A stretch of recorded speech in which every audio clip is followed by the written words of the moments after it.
Did you hear about the magnet school? No. What is that? Just one of the biggest debacles ever committed by a Trumbull first selectman. I haven't heard about it. Don't you read the paper? No, I'm too busy.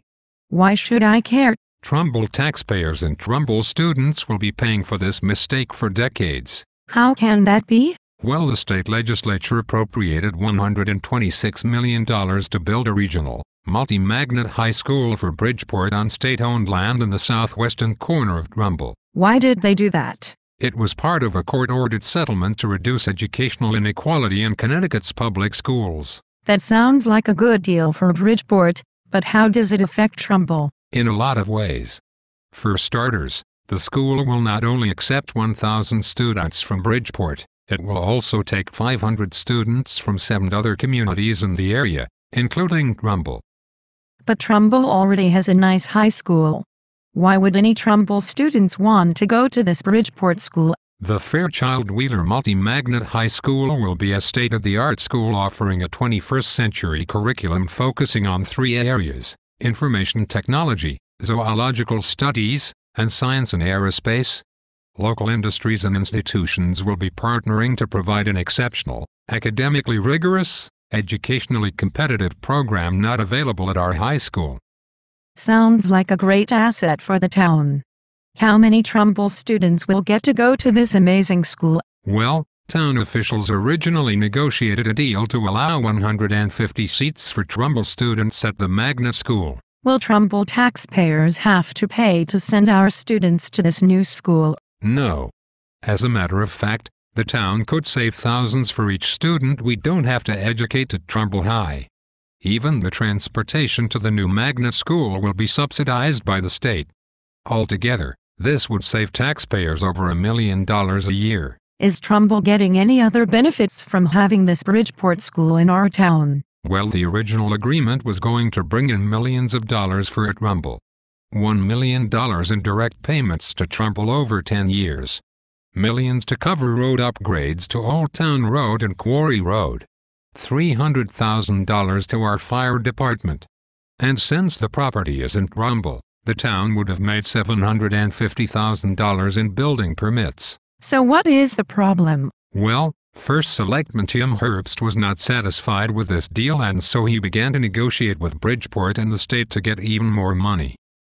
Did Mr. Herbst have a lot of experience negotiating complex issues like this? No, Mr. Herbst did not have any experience negotiating a complex deal like this. So, what happened? Well, Mr. Herbst's inexperience and arrogance led him to push Bridgeport and the state too far. What happened? Well, Bridgeport and the state had agreed to everything that Trumbull had demanded, but then Mr. Herbst asked for another $5 million for additional upgrades to roads and to our town emergency radio systems. This threatened to delay the project further, and if the school was not opened by a certain deadline, the $126 million state funding would be lost. So what happened next? The state had had enough of Mr. Herbst's delay tactics, so they decided to redraw the town lines, moving 49 acres where the school was to be built, from Trumbull into Bridgeport. So the town of Trumbull got smaller? Yes.